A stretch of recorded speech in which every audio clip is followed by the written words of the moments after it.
wealthy miners.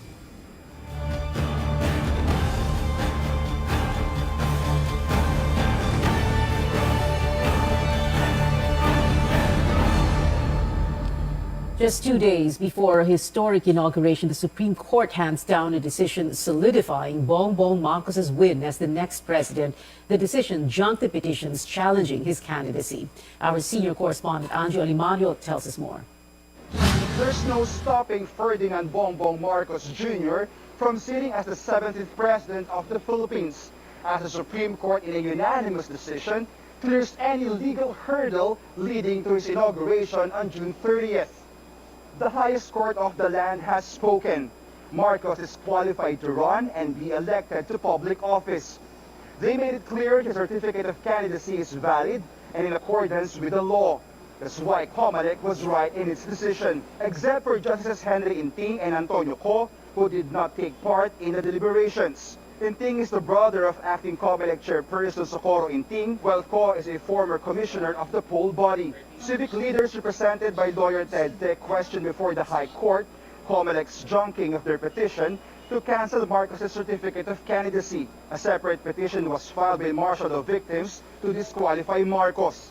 They pointed out Marcos was convicted for non-filing of income tax returns from 1982 to 1985 when he was governor and vice governor of Ilocos Norte.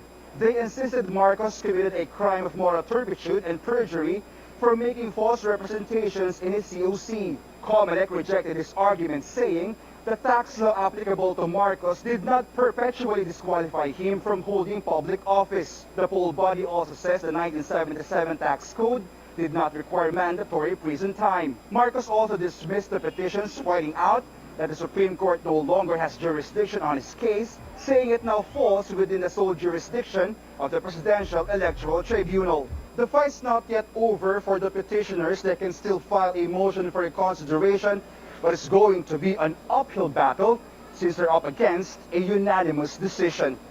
Anjo Alimario, CNN Philippines. Organizers say the inauguration of incoming President Bongbong Marcos on June 30 will be solemn and simple. One of the heads of the preparation committee, Franz Imperial, says the program is all set except for some minor details they have yet to finalize. Marcos is expected to take his oath of office at exactly 12 noon on June 30th at the National Museum. Imperial says the inauguration will start with actress Toni Gonzaga singing the national anthem, followed by an ecumenical invocation. There will also be a 30-minute military civil parade and the singing of the inauguration song. Supreme Court Chief Justice Alexander Gesmundo will administer the oath of office. No details yet on Marcos's inaugural speech, but Imperial says the president-elect will not be needing a teleprompter. The Philippine National Police saying it will exercise maximum tolerance for those planning to hold protest actions on Thursday. Interior Secretary Eduardo Año says they will only be allowed at designated freedom parks in Manila. These are the Liwasang Bonifacio, Plaza Dilao, Plaza Miranda, and Plaza Moriones. Police forces will be augmented in the areas to ensure a peaceful assembly, while mobile jails will be set up around the National Museum for any unruly individual. Ang particular na na-monitor namin doon ay more on trying to embarrass the president while ongoing inauguration or taking.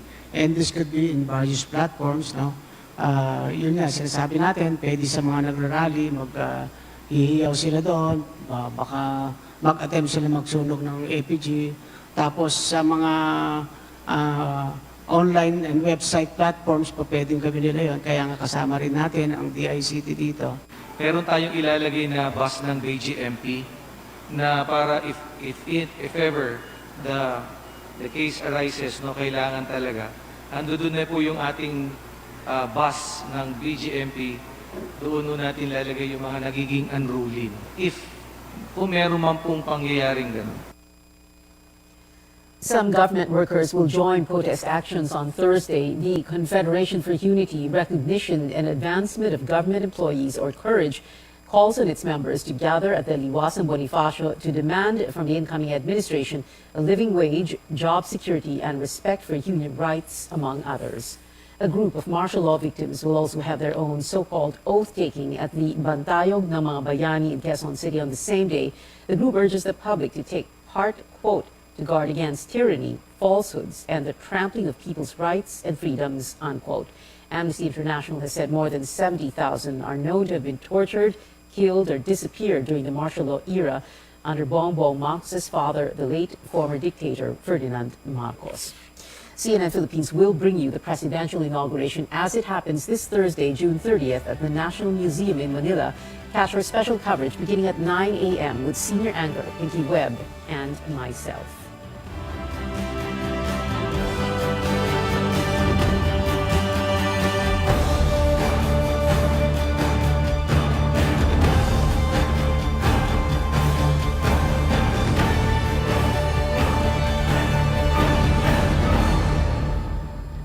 Relief for jeepney drivers and operators still hitting roadblocks, with transport authorities yet to decide on appeals for additional fare increases. Paige Javier tells us whether drivers could expect a decision before the new administration takes over. Transport regulators still have their hands full 2 days before they step down from office. The Land Transportation Franchising and Regulatory Board has yet to decide on a petition for an additional 1 peso provisional jeepney fare increase in Metro Manila, Central Luzon, and Region 4. They also demand a 2 peso provisional hike of minimum fare in other regions. The LTFRB recently approved a 1 peso minimum fare hike for the first 4 kilometers in those regions. jeepney drivers say the proposed increase is better than nothing. Pero malaking bagay sana kung madadagdagan yung pamasahe para kahit pa paano ipandagdag pang diesel. Taas ng gas, pasal diesel, wala kami kinikita eh. Transport groups who filed the petition say the increase is urgent amid another round of fuel price hike.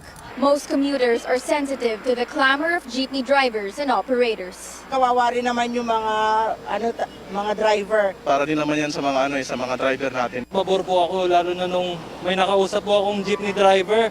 LTFRB Executive Director Tina Cachon says a decision will be out by June 30th.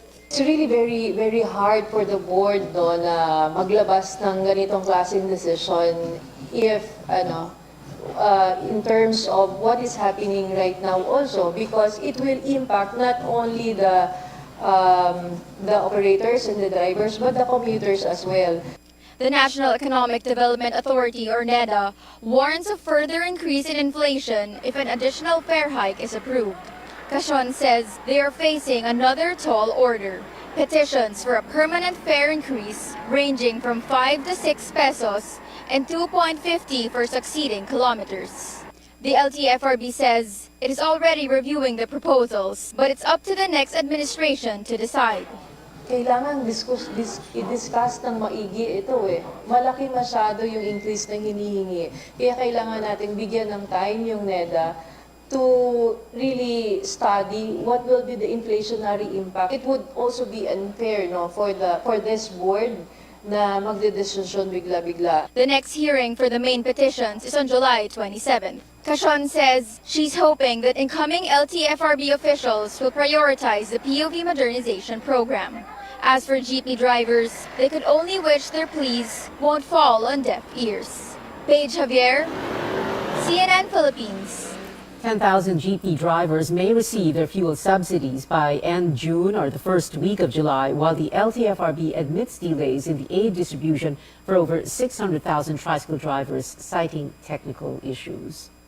Another crisis for consumers as experts project a potential water shortage in 3 years' time. Senior correspondent Lois Calderon reports a water supply firm begins recycling water as early as now.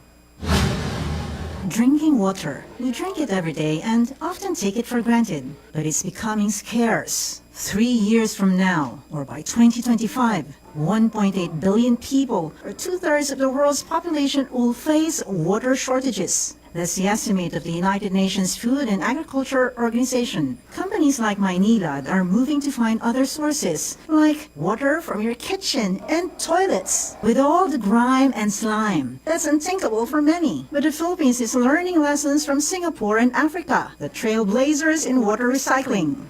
mahaba ang pinagdaanan na journey ng Maynila bago kami nakarating dito. Nag-research, nag-test, nag-further test, nag-validation, nag-benchmarking, at eventually na pumili kami ng teknolohiya. Ultraviolet disinfection, biological treatment, chlorination, ultrafiltration, and reverse osmosis. Wastewater goes through each of these stages. Think of the water filters you have at home, but this one is of a bigger scale. 3 ultrafilter membranes working so hard to make sure that no virus, no bacteria, or any other contaminants will pass through. Maynila dubbed it as new water, with clearance from the Department of Health, MWSS, and DENR. They made a toast to that milestone by drinking the treated water themselves. Kung ano yung nakaset na parameters according to Philippine National Standard of Drinking Water. Katulad din ng nasabi nila na lahat naman dumaan. The threat of a water crisis is real. Maynila produces 2,600 millions of liters per day. Its customers need 5% on top of that. So there's a supply crunch. The water supply is really tight and we can't build a new dam overnight. For now, Maynila can pump just 10 million liters of recycled water per day back into households. Their pilot areas, 2 barangays in Parañaque. Lois Calderon, CNN, Philippines. Straight ahead on Newsnight, a Senate report bears the names of agriculture and customs officials allegedly involved in the smuggling of agricultural products. And the Health Department reporting new cases of more transmissible Omicron subvariants. We break down the numbers next. Stay tuned.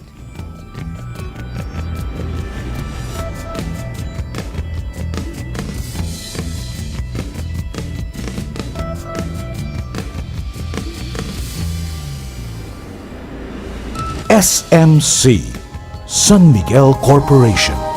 Bisag unsang industriya ang sudlan niini, tinguha sa SMC ang pag-uswag o paglambo sa mga Pilipino.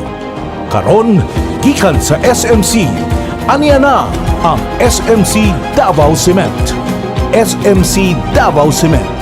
Gama sa Davao, para sa Mindanao. SMC Davao Cement. Ato ni Bay, SMC, San Miguel Corporation. Bisag unsang industriya ang sudlan niini, tinguha sa SMC ang pag-uswag o paglambo sa mga Pilipino. Karon, gikan sa SMC, aniya na ang SMC Davao Cement. SMC Davao Cement. Gama sa Davao, para sa Mindanao. SMC Davao Cement. Ato ni Bay. Ito ang RPN, Radio Philippines Network, DXKT 1071 sa inyong mga radyo, ang Radyo Ronda sa Davao.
Watching CNN Philippines, a Senate committee report tags agriculture and customs officials in the smuggling of agricultural products. Senate President Tito Soto says the list was based on a validated intelligence report.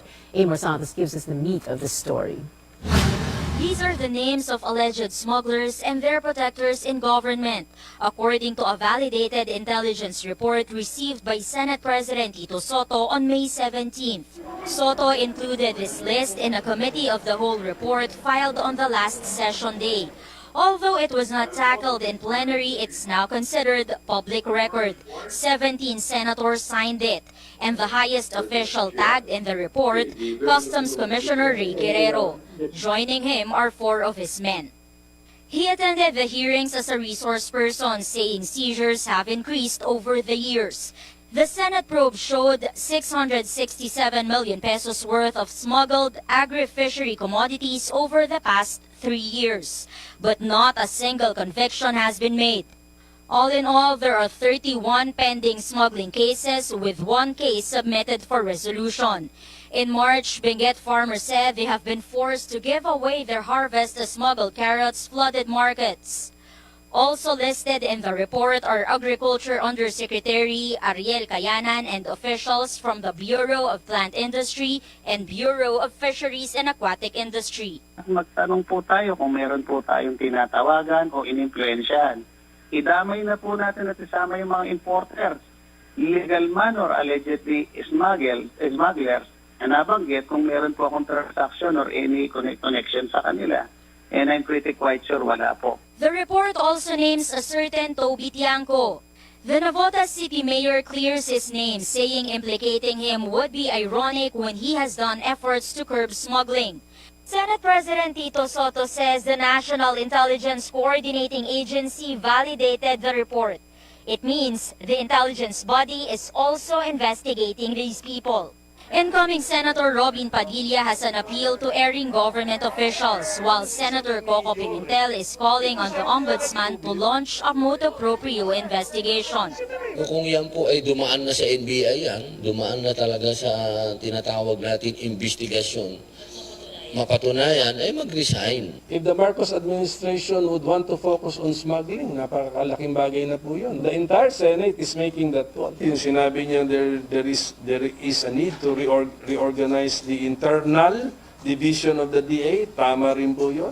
And I hope he takes into account the committee of the whole report of the Senate. Soto earlier said the list has been submitted to President-elect Bongbong Marcos. Amor Santos, CNN Philippines.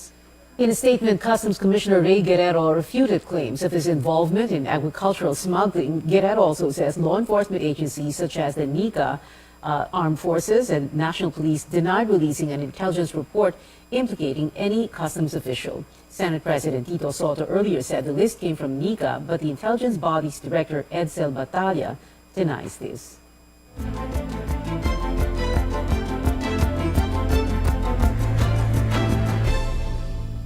The Philippines reports more cases of the highly infectious Omicron subvariants. 50 more people tested positive for the BA.5, bringing the total tally to 93, while the Health Department found 11 new BA.2.12.1 cases and 2 more BA.4 infections. Most of the cases were detected in Western Visayas and among returning overseas Filipinos. Health officials are still verifying their travel histories. More minors can soon get additional protection from COVID-19 amid rising cases. Health Secretary Francisco Duque says booster vaccination of healthy minors 12 to 17 years old may begin within the week. The rollout was initially put on hold following the requirement of at least 40% booster coverage among senior citizens.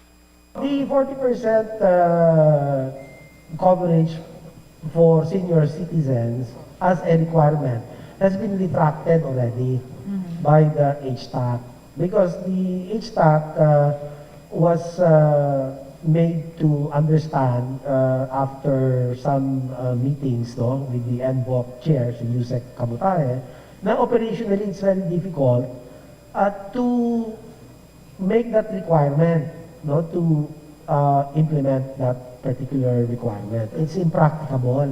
It will only mean to delay. The general adolescent population may get their boosters 5 months after their second dose. Meanwhile, Dr. Tony Leachon, former special advisor for COVID-19, recommends second booster shots for economic frontliners and people with comorbidities.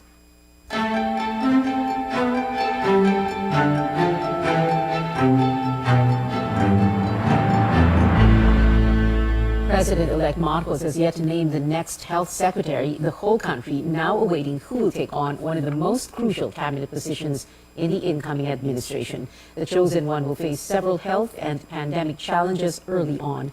Carolyn Bonkin breaks them down for us. A looming COVID-19 surge is among the first battles President-elect Bongbong Marcos has to face as he assumes office. Ferdinand Marcos Jr. confronting decision points as he charts the country's path in a pandemic. Retain or abolish the COVID-19 Interagency Task Force. How to speed up slow vaccine booster rate. Will he keep the country under a state of calamity?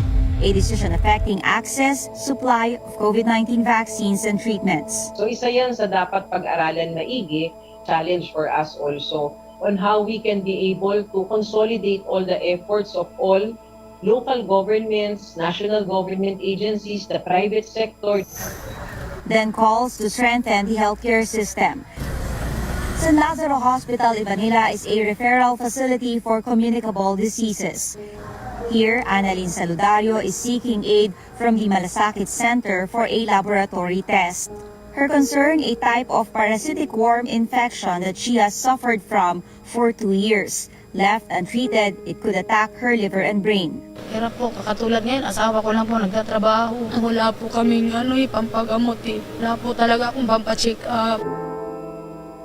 She has a wish that resonates with many others. Matulungan niya po yung mga mahirap, na maano po yung malabanan po nila yung mga sakit nila. Hindi na po matakot mag-hospital. Government helps the poor pay hospital bills, yet the lines are long for other medical needs. Wala kaming pambayad sa laboratory.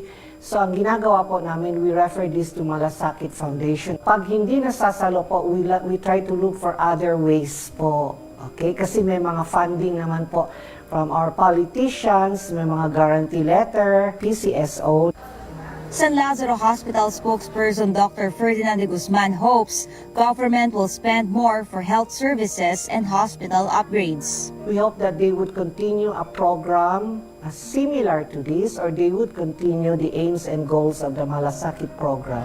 A group of health workers also has a wish list. On top of it, raising the minimum wage for nurses and hospital staff. What? Public and private, dapat na nurses at NP, salary NP, ay dapat nasa 50,000 na po ngayon. At yung ating salary grade 1 sa gobyerno, ang panawagan natin, ay dapat nasa 25,000 na po ngayon. Data aggregator iPrice Group's report in 2020 shows the Philippines is at the bottom in terms of health workers' pay within ASEAN. Mendoza says salary upgrade is important for health workers to stay in the country and prevent understaffing in facilities. The health sector is also asking the new administration to appoint honest and qualified people to state health insurer PhilHealth, which is now facing corruption issues. PhilHealth is key in carrying out the Universal Healthcare Act until 2025, providing health coverage to all Filipinos with low out-of-pocket expenses. For now, a first crucial step, appointing the next health secretary, will help realize Marcos's goals to improve health services under his term. Carolyn Bonkin, CNN Philippines. Outgoing Vice President Leni Robredo already has plans for her first days out of office. Her Angat Buhay NGO launches July 1st at the organization's volunteer center in Quezon City. This comes with a 2-day street festival until Saturday featuring pink memorabilia from Robredo's presidential campaign. Slots for the event ran out 2 hours after Robredo's post. Angat Buhay began as a program under the Office of the Vice President with initiatives like COVID response and disaster relief.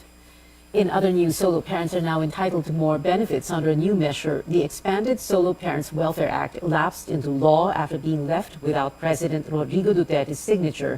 Under the measure, solo parents can get a 7-day paid leave if they have been employed for at least 6 months instead of the previous 1-year clause. Solo parents who earn a minimum or less than minimum wage will be given a monthly cash subsidy of 1,000 pesos. Those who earn less than 250,000 pesos are entitled to a 10% discount and exemption from value-added tax on babies' milk, diapers, vaccines, and medicine until the child is 6 years old. Solo parents can avail of scholarship programs, while one child can get a full scholarship if qualified.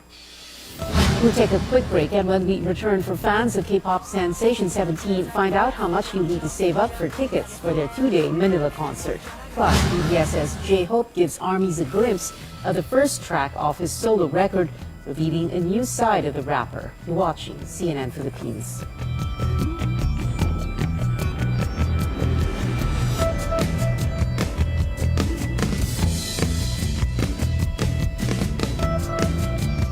SMC, San Miguel Corporation. Bisag unsang industriya ang sudlan niini, tinguha sa SMC ang pag-uswag o paglambo sa mga Pilipino. Karon, gikan sa SMC, aniya na ang SMC Davao Cement. SMC Davao Cement. Gama sa Davao, para sa Mindanao. SMC Davao Cement. Ato ni Bay. SMC San Miguel Corporation. Bisag unsang industriya ang sudlan niini, tinguha sa SMC ang pag-uswag o paglambo sa mga Pilipino. Karon, gikan sa SMC, aniya na ang SMC Davao Cement. SMC Davao Cement.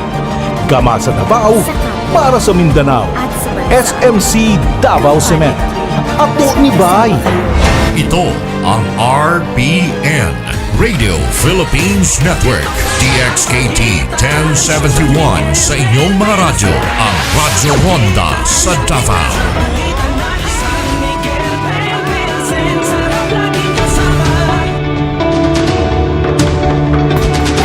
Ang isa pang tinutulong po kasi ng mga construction projects, bukod po doon sa mga construction sectors, once natapos na po lahat ng proyekto, it attracts investments, and more investments would mean more employment opportunities for all of us. One of the purposes is to provide more jobs to our fellow Filipino workers through these infrastructure projects. Partnering with local contractors means supporting the Philippine workforce as a whole, since these projects, big or small, truly help and provide jobs.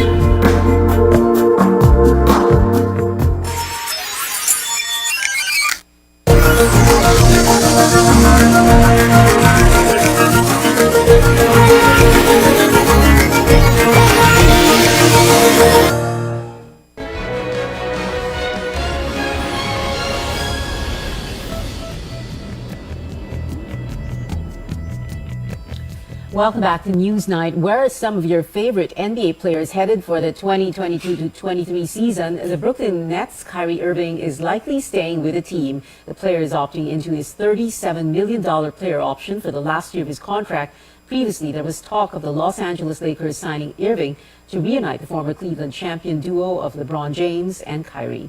And reports from news outlets like Yahoo and ESPN say John Wall of the Houston Rockets is set on joining the LA Clippers. The player and his current team settled a contract buyout, allowing Wall to become a free agent. Entertainment news now. Stranger Things fans, are you ready to take a trip back to the Upside Down? Netflix dropped a new poster for Season 4, Volume 2 of its hit sci-fi show. The preview hints at Eleven and Max playing a big role again in facing the villain, Vecna. Volume 2 comes out Friday. But Pinoy fans are flipping over another teaser right in the Glorieta Mall in Makati. Take a look at the mall sign with a 4 turned upside down instead of 7. To promote the much-awaited Part 2 of the season. There was also an exhibit inside Glorieta mimicking the terrifying alternate dimension in the show. And trending in K-pop, J-Hope of BTS reveals the first single for his solo album, Jack in the Box, will be called More. The track's release is scheduled Friday. J-Hope also dropped these concept pictures, hinting at a darker concept for his latest solo venture. The BTS rapper previously released his own mixtape called Hope World back in 2018. And heads up, Pinoy Carrots ticket prices are out for 17's October 8 and 9 concerts in the Mall of Asia Arena in Pasay. Prices range from 2,900 pesos to 18,450 pesos. Tickets selling for the show and, quote, Ang mahal trended on Twitter after the announcement. Pre-sale registration begins today. And that is it for now. Join me again on news.ph at 7 p.m. I'm Pia Hontiveros for Newsnight, where we go above and beyond the headlines.